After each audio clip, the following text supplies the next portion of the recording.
This week, I leave the city behind to explore Edinburgh's coastline, on the hunt for some of the best fish and chips around. I find what I think is an absolute corker of a park-up, which quickly turns into a bit of a nightmare. I grabbed breakfast with a Scottish twist and an incredible view of the Forth Bridge, meeting locals and having the kind of chats that remind you why travelling is so good.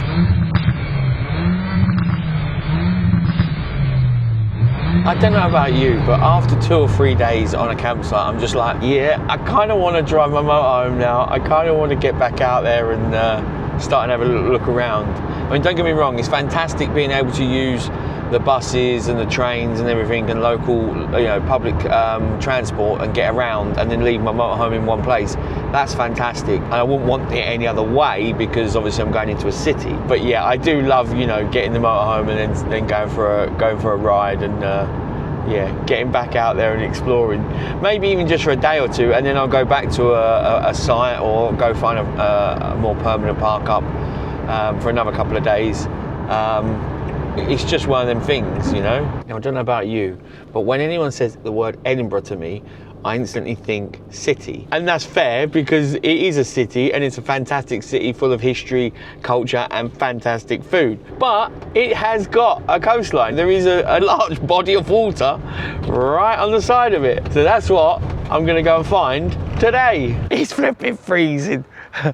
Now I'm all parked up here. There is a Brewers Fair where I am and a Premier Inn, and there's the car park there which I can already see the signs for Horizon, so you can park there. But now I just asked someone coming out one of the doors over there if I was all right to park there, and he said yeah, not a problem. Well, he actually said aye. I'm not even going to attempt it. That's as much as my Scottish accent goes. I'm not going to do any more because I'll just insult everyone. But look at this place. Look. This looks cool. Now this is nowhere near the length that I was going to walk when I was in, where was I in? Berwick-on-Tweed. That was, how well underestimated that. That was going to be miles long. So yeah, I didn't do that in the end because I cut the time too short. But look at that. There's a few fishermen at the end. They're braver than me right now. I forgot my gloves in the van. I love that. Just meeting a couple of the fishermen, having a good old chat. They're catching loads of little whiting, loads of them. They're like, come on. Now I'm wearing a fishing jacket, so they knew instantly that I was a fisherman. So they were like, yeah, just having a chat. Really cool guy. Just showing me and everything. He's like, come on, come down fishing. Go get your fishing gear. Let's do some fishing. I'm like, yeah, I'd love to, but it's freezing and I wanted to get something to eat. But yeah, it's a nice cool little lighthouse. There's loads of little padlocks on the fence, like, people put them for like if they're in love or something, or if they're on a trip and they wrote their name on the padlock. And don't they do that in France, like the Eiffel Tower or something? Now there is a fish and chip shop here called the Fish Market. Now I don't think you can really get fresher because it comes literally off the boat there, straight in, because this is also a fishmonger's. And this might be the best fish and chips in Scotland. I don't know. It's looking good. That's the reviews and the pictures look spot on. So let's go in and get something to eat. I've just gone in to see if there is a table available, but it's going to be about 15-20 minutes. There was one available at the bar, but that's going to be a bit awkward filming because it was between a couple of people as well. So I said, oh, I'm happy to wait for 10-15 minutes because they said there'll probably be one available then. There is a restaurant and a takeaway.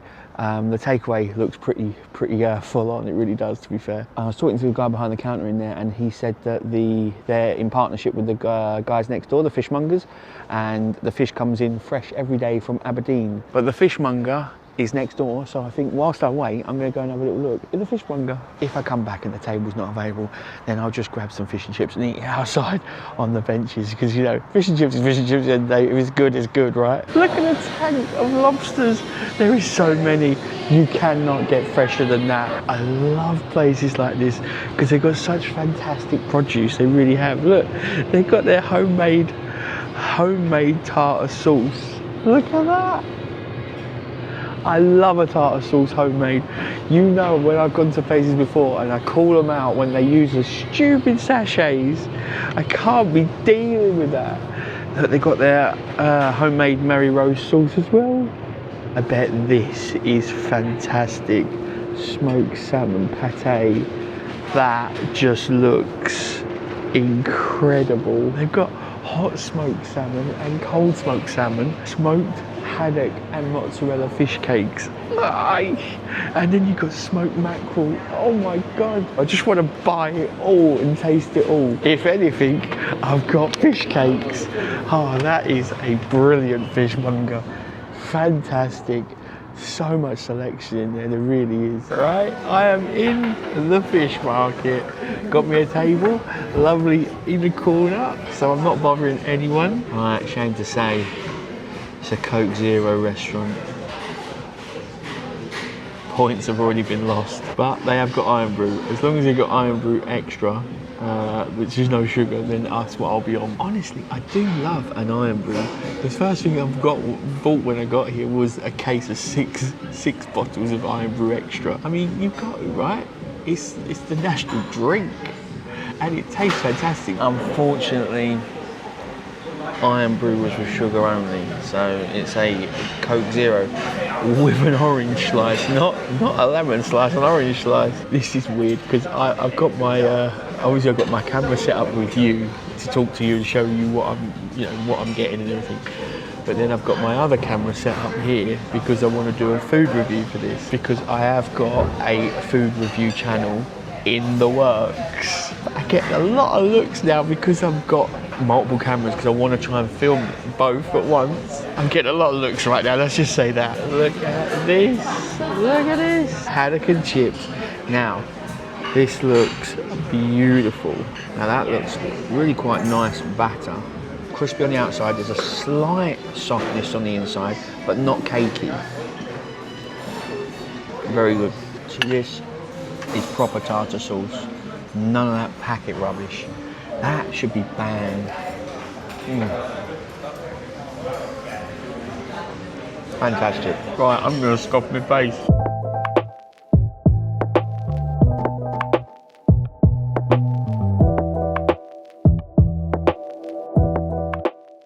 That was good. I definitely recommend, yeah, if you like some fish and chips, definitely stop by the fish market, because that is a good fish and chips. It really is. Right, it's almost dark. I need to go find a park up. Now, the fisherman I was talking to when I went down to the lighthouse, he said there was a park up further down near the bridge, which I kind of wanted to go and see the bridge anyway. So I'm gonna go and have a little look, see if we can find a park up near the bridge. I have got to ask though, where is your best fish and chips? Where have you eaten that is incredible? I don't care if it's just in Scotland, in the UK or the world. Where is the best fish and chips that you've eaten?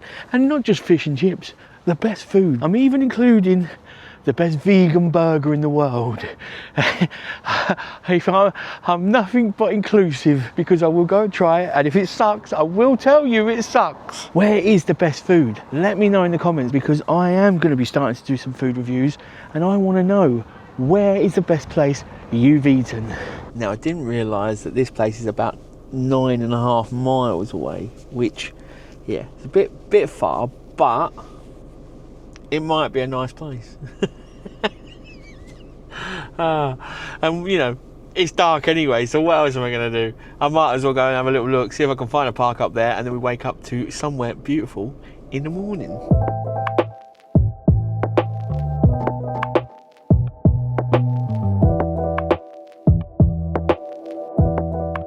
Right, it is freezing, but this is a cool park up. I'm hoping I can stay here and there's no problems. Oh, don't want to get run over, don't want to get run over. Look at that. Now, obviously, you're going to see better in daylight. But yes, it's a brilliant shot of the bridge. Like I say, it is freezing, and I know that because I've already been out, because I've set a time lapse up, which I think is probably going to be a bit weird, but yeah, I've got a time lapse going because I wouldn't mind trying a bit of night photography, night videography. I think the clouds are going to be moving like no one's business, so that's on the go. I'm looking very illuminated right now thanks to someone's headlights, which is lovely. Thank you very much.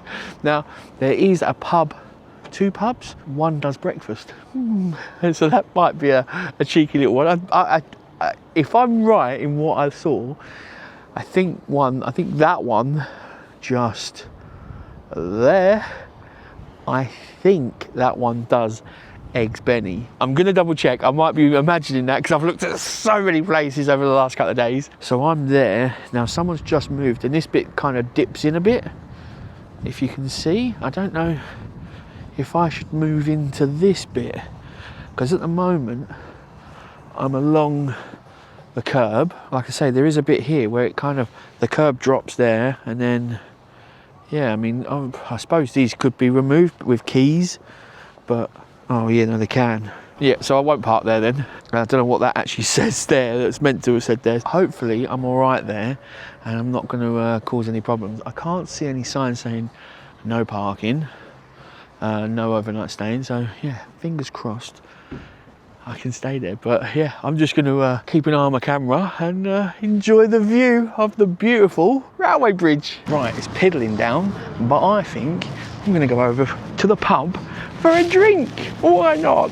Yes, can't be an iron brew. It's a lovely little, well, it's a restaurant, pub, bar kind of thing. You've got the bar down one end, and then you've got the restaurant area through the other end. Yeah, it's really quite cosy. Ooh, yes, and a cheeky pack of cheese and onion. What more do you want, eh? This is the bar. I think I'm just gonna chill out here, have a little look on my my tablet.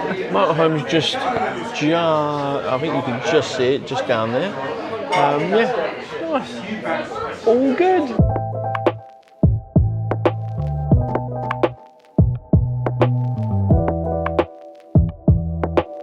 Just chilling out, reading on my iPad, you know, minding my own business, drinking my iron brew, and they've just put the TV on over. Well, the TV's been on, but I just look up and I just see a movie starting. One of the best Christmas movies, one of the best Christmas movies, and I will have none of it. I will not have any of you say it's not a Christmas movie. Die Hard, yes, Die Hard has just started. I think I'm gonna have to watch that at some point. Come on, who agrees? It is a Christmas movie. It is. No ifs, no buts. Die Hard is a Christmas movie. Drop it in the comments below if you agree, or if you're one of them strange, weird people that disagrees, because it's definitely a Christmas movie. Lovely way to spend an hour and a half. I'm now going to go back to the motorhome and chill out. I will say, it looks like there's a few boy races around. That's one there, and then there's some around the side of my motorhome. There's a fair few around. Not saying they're going to cause any trouble or anything, but they love revving an engine, don't they? We'll see how it goes and see what happens, really. But just looking out at this, it is stunning. I know it's dark, but I can see a lot more than probably you can. But look at that. How nice is that? It's going to look brilliant in the morning. It's going to look fantastic. Now, I think there is like 3 bridges, because there's, no, 4. 3? 4. 4. Because there's 2 there, and then there's 1 there, and then I think there's 1 further down. That's obviously the train, which I think it was built in like the 1860. I need to have a look at that, but I think it's like the 1800s. I mean, it is proper just raw metal, isn't it? Just sitting there like loud and proud. All right, back to the motorhome. Hopefully we don't have an interesting night, although an interesting night would be good for you, but oh, it'd be interesting for me. Good morning. Last night was a cracker, it really was. Now the park up we need to talk about, but everything else was fantastic. I had a real nice chilled night just in the pub and then just back in the motorhome. But just, you know, unwinding, you know, trying to not doom scroll and all this and that, and just take a bit of time just to chill out, have a little look at the pub, enjoy an iron brew, and basically just chill out. I spent most of the evening, if I'm honest, on my iPad reading my magazines on Readly. Now, I'm pretty sure most of you have heard of Readly. I've been using them for years. But if you haven't, Readly gives you access to thousands of magazines and newspapers all in one app. It's perfect in the pub or on a plane, a train, anywhere, just on the sofa. No doom scrolling, just chilling out, looking at your magazines. And I've got tons of them. I've got my motorhome magazines, I've got my travel magazines, I've got my fishing mags. I love my fishing magazines.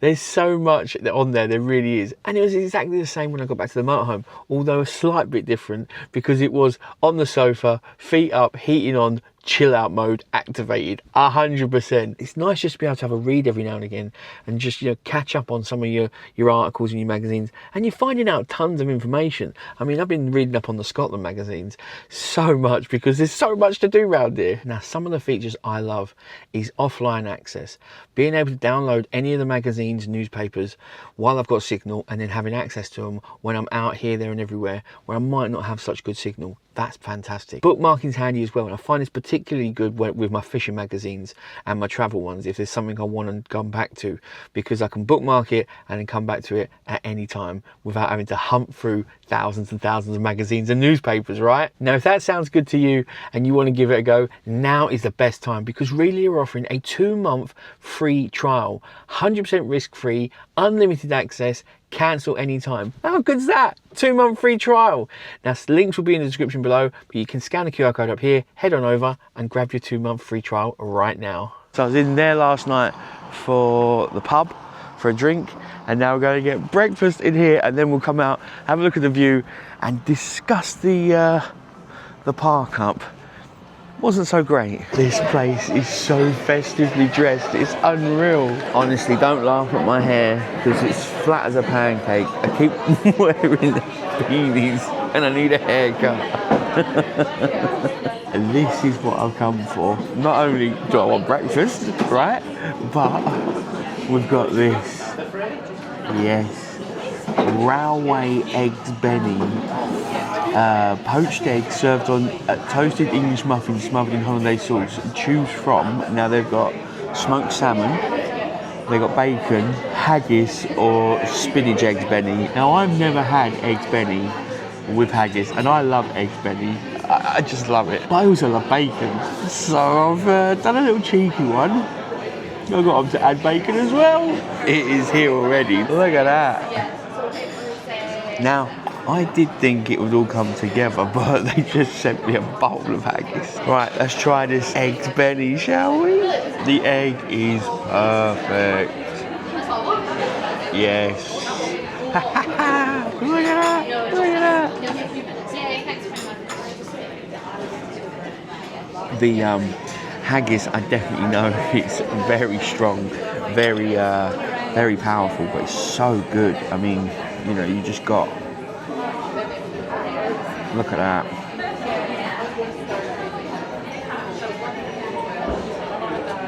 Fantastic haggis. Fantastic. I'm going to stuff my face with my eggs Benny. Love it. Now, that was a fantastic breakfast. Minus the Coke Zero. Enough said. With a service charge, that was £19.42. Now, I did have extra haggis, which was £2.75. Eggs Benny was 11 quid, £10.95. So that's not too bad. And it was a really nice eggs Benny. Probably wouldn't have them both together again. I'd probably just go with the bacon eggs Benny, and that was really, really good.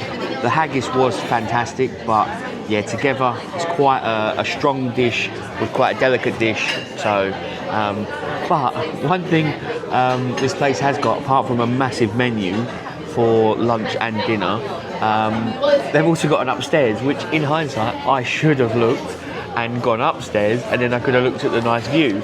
But I didn't, so we'll go and have a look at that now, shall we? I didn't know this place was so big. It's got all the history on the walls.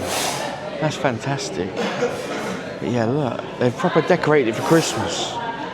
Looks amazing. It's brilliant the way they've... oh, and they've got a massive TV down here as well with all the old footage.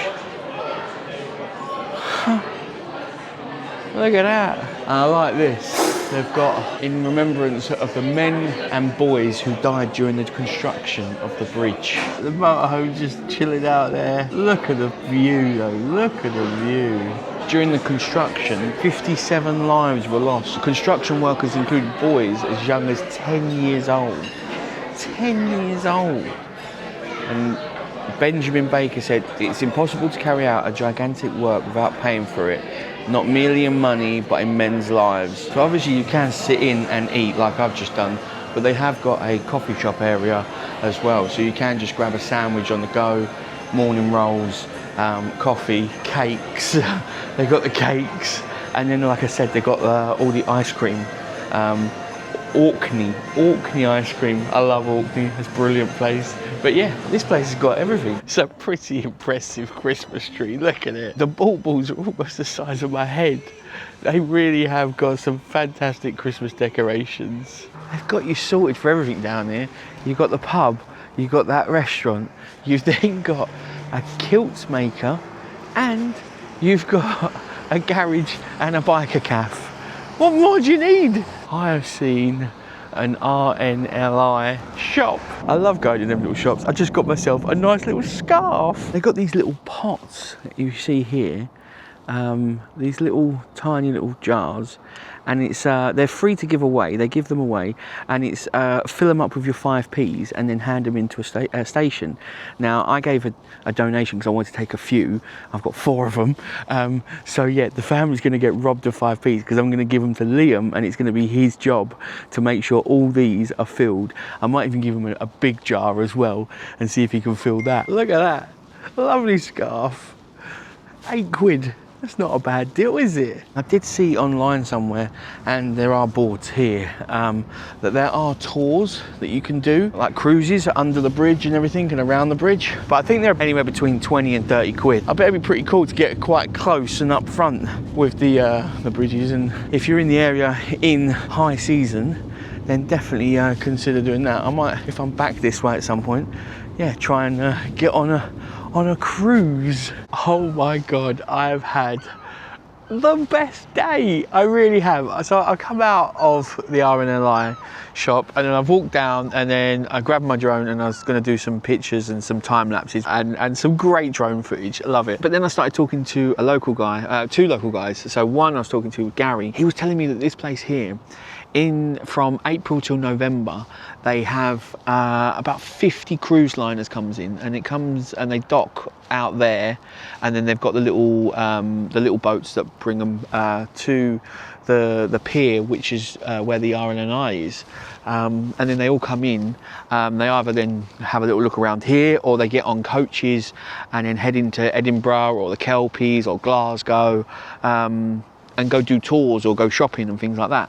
So yeah, I mean, like 3,000 people can like disembark from one of the big cruises, and then yeah, so I'm guessing it can be quite busy in the summer. So yeah, I was having a great chat with him about that. But then I met a guy called John. I've just had a fantastic day meeting locals, I really have. I was gonna leave here by probably like 12:30, 1 o'clock. It's now 3 o'clock, 3:20 in the afternoon. And so I've had a right old chat with people. It's been fantastic, it really has. But yeah, I met this guy called John. He's a local architect who, funnily enough, he worked on the roof of the Waverley train station, which I've been into in Edinburgh, which is so random.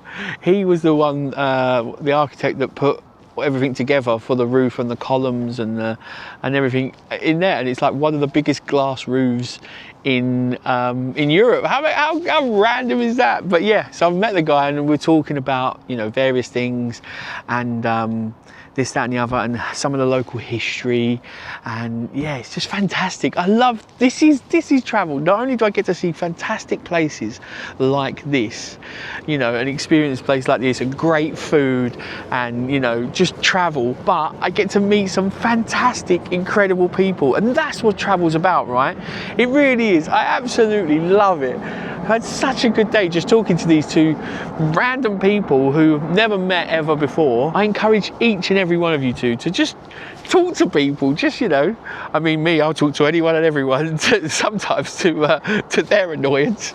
But yeah, fantastic little thing. But right, I suppose I better tell you about this park up and last night. First and foremost, the what three words of this park up is seemingly lakeside helping. Now it ain't a lake, but it's as close to. So there was a lot of boy racers last night, and I don't know why they gather here. I've not seen them anywhere else. I suppose this is the place they gather. I've not seen them anywhere else in Edinburgh. Not that I've been looking for them, or not that I've been parked up in places that I would probably find them. But yeah, they were here last night, and there was lots of revving and lots of bibbing and everything. And I think I've got some footage which I can put over now from the blink cameras. They were not coming for me, they were not nudging the motorhome, they didn't touch the motorhome, they weren't making noise, they weren't knocking, they weren't doing any of that. So they weren't coming for me, they weren't trying to be an arse that way. They were just being an arse with their vehicles. They were just revving the engines every now and again, driving a little bit fast every now and then, and bibbing. And like, it's not just 1, 2, and it weren't just like up until 9 o'clock or anything. It was, you know, up until like probably, I want to say midnight every now and again. Again, didn't bother me too much. I'm a big boy and I was working, and I can block things out like that, so not too much of a problem. But if you are, you know, a bit nervous about wild camping, or you know, you don't like noise, or you want to go to sleep at like 8, 9 o'clock at night, which is, you know, perfectly reasonable, is not going to happen here. I don't know if this is just a regular thing, but it was a Friday night. I feel sorry for the locals, because that tooting and all that was just not acceptable. It really wasn't. And if that happens every weekend, then yeah, that's a real pain. But I have had such a great time here. I really have, hanging out, just seeing a great location, having some good food, a great time. That's what travel's all about, right? Meeting people, doing new things, seeing incredible places, having a great bit of food. Oh, I love it. I'm really, really chuffed. Now, if you've got any places that you recommend I should go, drop in the comments below. And on that great note, I will catch you in the next one. Take it easy. Bye.